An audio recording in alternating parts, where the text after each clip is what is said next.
ہندو فسطائی مودی حکومت جموں کشمیر پر غیر قانونی طور پر قابض ہونے کے باعث علاقے کے لوگوں کو فلسطین پر اسرائیلی قبضے اور غزہ پر اس کی کھلی جارحیت کے خلاف احتجاجی مظاہروں سے روکنے کے لیے گرفتاریوں اور ہراساں کیے جانے سمیت وحشیانہ ہتھ کنڈے استعمال کر رہی ہے۔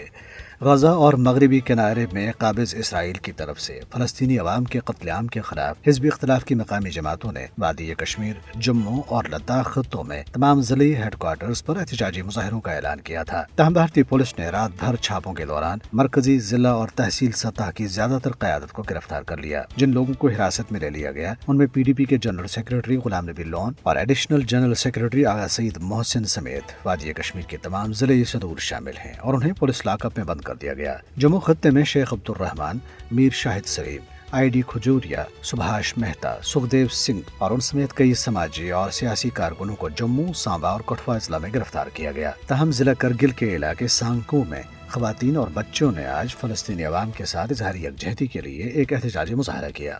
PDP کی میڈیا ایڈوائزر التجا مفتی نے آج سری نگر میں ایک پریس کانفرنس سے خطاب کرتے ہوئے مودی حکومت سے سوال کیا ہے کہ اس نے معصوم فلسطینیوں پر اسرائیلی مظالم کے خلاف مظاہروں کو کیوں روکا ہے۔ التجا مفتی نے افسوس کا اظہار کیا ہے کہ 5 اگست 2019 کے اقدام کے بعد جموں کشمیر میں کسی کو بھی مظلوم لوگوں کے لیے آواز اٹھانے کی اجازت نہیں دی جا رہی۔ غزہ پر جاری اسرائیلی وحشیانہ بمباری سے بالکل صرف نظر کرتے ہوئے بھارت کی ہندوتوا تنظیمیں اپنے سوشل میڈیا اکاؤنٹس کے ذریعے دنیا بھر میں فلسطین مخالف جعلی خبروں کو پھیلا رہی ہیں۔ ایک عرب چینل کی رپورٹ میں کہا گیا ہے کہ حماس کے 7 اکتوبر کو اسرائیل پر حملے کے بعد سے سوشل میڈیا پر بڑے پیمانے پر پھیلائی جا رہی غلط معلومات اور خبروں کا بہت بڑا حصہ بھارت کا ہے۔ بھارت کے مشہور ترین فیکٹ چیکر بوم کے مطابق ٹویٹر یا ایکس کے کئی تصدیق شدہ بھارتی صارفین غلط معلومات پھیلانے کی مہم میں ملوث ہیں۔ بوم کے مطابق یہ صارفین مسلسل غلط معلومات پھیلا رہے ہیں جن کے ذریعے فلسطین کو ظالم اور اسرائیل کو مظلوم ظاہر کرنے کی کوشش کی جاتی ہے۔ تریسنا کشمیر میڈیا سروس کی طرف سے آج اقوام متحدہ کے دن کے موقع پر جاری کردہ ایک رپورٹ میں کہا گیا ہے کہ کشمیری استصواب رائے کے ذریعے اپنے سیاسی مستقبل کے تعین کے حوالے سے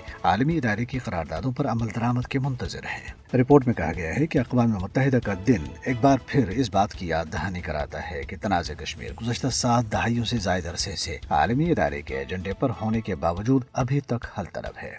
ادھر بھارتی حکومت نے غیر قانونی طور پر مقید سینئر حریت رہنما شبیر احمد شاہ کی زیر قیادت Jammu Kashmir democratic freedom party پر پابندی عائد کیے جانے کے اپنے متنازع فیصلے کے لیے بظاہر قانونی تحفظ حاصل کرنے کی غرض سے دلی ہائی کورٹ کے جج کی سربراہی میں ایک ٹریبیونل تشکیل دے دیا ہے۔ آزاد جموں کشمیر کی سول سوسائٹی کے اراکین نے ضیاء مصطفیٰ کو بھرپور خراج عقیدت پیش کیا، جنہیں بھارتی فوجیوں نے 2021 میں آج ہی کے روز ضلع پونچھ میں ایک جعلی مقابلے میں شہید کیا تھا۔ راولا کوٹ آزاد جموں کشمیر کے رہائشی ضیاء مصطفیٰ 13 جنوری 2003 سے جموں کے کوٹ بلوال جیل میں مقید تھے اور 24 اکتوبر 2021 کو بھارتی فوجیوں نے انہیں جیل سے باہر نکالا اور ضلع پونچھ کے علاقے مینڈھر میں لا کر وہاں ایک جعلی مقابلے میں شہید کیا تھا۔